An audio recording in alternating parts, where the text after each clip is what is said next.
Welcome to visa से सीधी सीधी बात। और आज की सीधी बात यह है कि जैसा प्रॉमिस किया वैसा ही होगा। आज सिर्फ ऑस्ट्रेलिया की बात नहीं करेंगे, 5 मिनट लेंगे, 5 कंट्रीज़ की बात करेंगे जहाँ पे वर्क वीज़ा कैसे अप्लाई किया जाता है और वर्क वीज़ा की क्या रिक्वायरमेंट्स हैं या बेसिक इंफॉर्मेशन क्या है।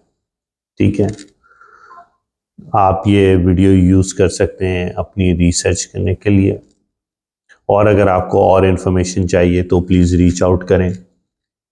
तो कनाडा से शुरू करते हैं। कनाडा के अंदर जब आपको वर्क चाहिए तो आपको एम्प्लॉयर स्पॉन्सर चाहिए और एम्प्लॉयर से ऑफर लेटर चाहिए, और एक आपको लेबर मार्केट इम्पैक्ट का असेसमेंट का आउटकम चाहिए, और वो ये है कि लोकल मार्केट के अंदर उस एम्प्लॉयर के पास परमानेंट रेजिडेंसी वाला या कोई कैनेडियन सिटीज़न अवेलेबल नहीं है।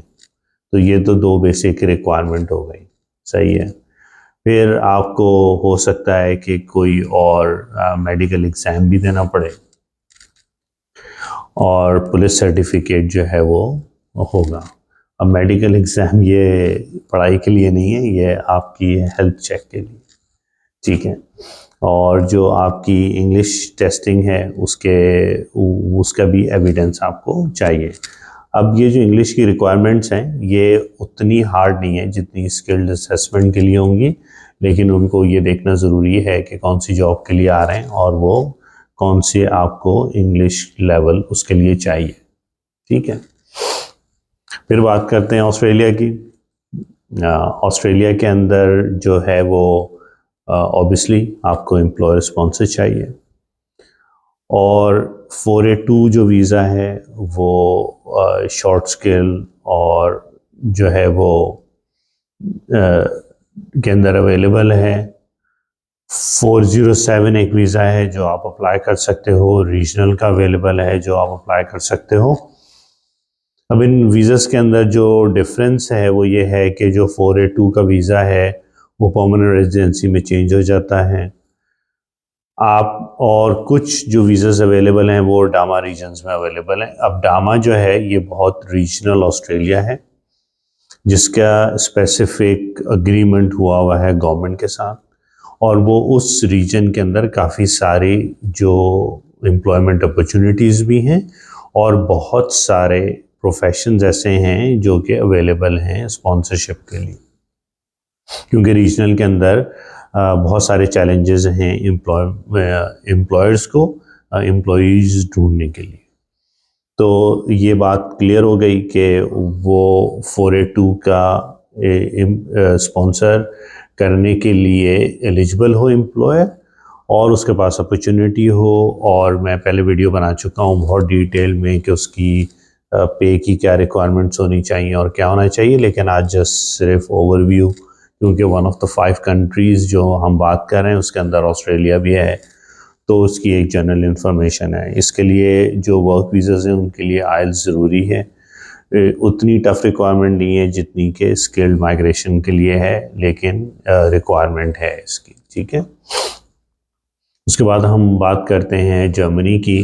तो जर्मनी के अंदर जो है वो फेडरल एम्प्लॉयमेंट एजेंसी है जो कि जिसका अप्रूवल चाहिए, और ये वर्क परमिट है जर्मनी का, जिसके लिए आपको फंड्स भी शो करने हैं कि आप फाइनेंशियली स्टेबल हैं वहाँ पे रुकने के लिए। हेल्थ इंश्योरेंस भी चाहिए वहाँ पे रहने के लिए, और अच्छी खासी अपॉर्चुनिटीज़ अवेलेबल हैं इसके अंदर भी जर्मनी में।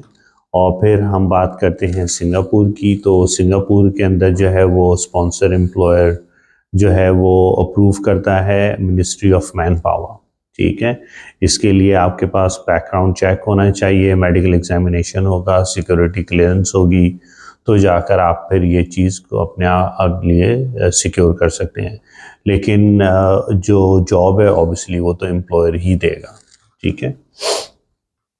न्यूजीलैंड के अंदर भी जो है आपको public risk health and safety का क्लियरेंस चाहिए होगी, करेक्टर रिक्वायरमेंट्स हैं, और फिर इंग्लिश की रिक्वायरमेंट्स भी हैं, और इसके अलावा एम्प्लॉयर से स्पॉन्सरशिप चाहिए, ठीक है।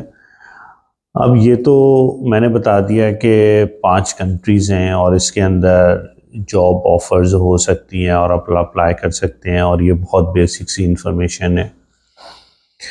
अब आगे का एक्शन प्लान क्या होगा? अब एक्शन प्लान ये है कि सबसे पहले आपने देखना है कि आपका जो प्रोफ़ेशन है उसकी सबसे ज़्यादा कहाँ पे डिमांड है पहले तो। अब इसके 2 रास्ते हैं। एक तो ये कि आप किसी एजेंट को हायर करेंगे और वो आपका कहेगा कि मैं वर्क परमिट करवा देता हूँ, लेट्स सपोज़ फॉर ऑस्ट्रेलिया। अब उन्होंने आपका 482 वीज़ा करवा दिया और आप रेडी हो गए, आप ऑस्ट्रेलिया आ गए, और अब आपको पता है कि मैं 2 इयर्स काम करूँगा और उसके बाद फिर मेरी पीआर हो जाएगी। और ये यहाँ पर होना ऐसे ही चाहिए, लेकिन लेट्स सपोज़ जब अगर आप यहाँ पर आए, जो बहुत सारे लोगों के साथ होता है कि आने के बाद एम्प्लॉयर कह रहा है कि जी मेरे पास वो वाला तो प्रोजेक्ट शुरू नहीं हुआ, आप कहीं और काम देख लें, लेकिन वो इतना ईजी नहीं है, ठीक है। उस एम्प्लॉयर का देन कॉन्ट्रैक्ट होना चाहिए, उसके साथ आपकी वेजेस उसी एम्प्लॉयर के थ्रू सब होनी चाहिए, टैक्स रिटर्न होना चाहिए। तो उसके अराउंड बहुत सारी लीगल रिक्वायरमेंट्स हैं जो कि कंप्लीट होनी चाहिए बिफोर आप एलिजिबल हैं पीआर अप्लाई करने के लिए। अब अगर उसके अंदर आपकी एम्प्लॉयमेंट ब्रेकडाउन हो जाती है तो भी प्रॉब्लम है। इसलिए बहुत देखभाल कर जो है वो एजेंट भी चूज़ करें, और अपना प्रोफेशन और जो आपको ऑफ़र मिल रही है उसको बहुत डिटेल में भी देखें। सिर्फ इस जल्दी में ट्रैवल नहीं करें कि आपके पास वो परमिट आ गया तो अब चले जाते हैं और एवरीथिंग विल बी ओके, लेकिन आपको उसके पीछे बहुत एक्सटेंसिव रिसर्च करनी है। अब जो मैंने बाकी 4 कंट्रीज़ बताई हैं, न्यूजीलैंड के अंदर, कनाडा में, जर्मनी में बहुत सारी अपॉर्चुनिटीज़ हैं, सिंगापुर में भी हैं। लेकिन जब भी आप ट्रैवल करेंगे वर्क परमिट पे, तो अपनी सारी किश्तियाँ नहीं जलाएंगे पीछे से, जहाँ से आप आ रहे हैं, जिस कंट्री से भी, ठीक है। आप अपना एम्प्लॉयमेंट का, आप अगर अपना बिजनेस है, आपकी प्रॉपर्टीज़ हैं, वो इंटैक्ट रहनी चाहिए, जो मेरी ओपिनियन है उसके अंदर। क्योंकि जब आप वर्क परमिट अप्लाई करते हैं तो वो तब तक मटीरियलाइज नहीं है जब तक कि आपकी पीआर नहीं हो जाती, ठीक है। तो इस चीज़ का बहुत ध्यान रखना है। जहाँ पे भी वर्क परमिट अप्लाई करना है वहाँ पे अपने प्रोफेशन के अंदर करें, वो ज़्यादा बेहतर है। और जो माइग्रेशन एजेंट आप चूज़ कर रहे हैं उसका कहीं से कोई रेफरेंस लें कि उन्होंने कोई और केसेस किए हैं या नहीं किए। अगर मुझसे कोई और इन्फॉर्मेशन चाहिए तो मैं अवेलेबल हूँ, कमेंट करें, आपको इन्फॉर्मेशन मिल जाएगी। और एक्सटेंसिव रिसर्च करें और अपनी सेफ्टी और अपने फाइनेंस को पहले देखें और फिर ये फैसला करें। बहुत सारी और अपॉर्चुनिटीज़ भी हैं, ज़रूरी नहीं है कि आप जल्दी में वर्क परमिट पे चले जाएं। बहुत सारे लोग जो स्किल्ड हैं वो फिर भी स्टूडेंट वीज़ा और वर्क परमिट के अंदर चले जाते हैं, लेकिन स्किल्ड माइग्रेशन के अंदर भी बहुत सारी कंट्रीज़ में बहुत सारी इन्फॉर्मेशन अवेलेबल है, ठीक है। मेरी वीडियोस को फॉलो करें, बहुत सारी अच्छी इन्फॉर्मेशन मिलेगी। See you next time, thank you.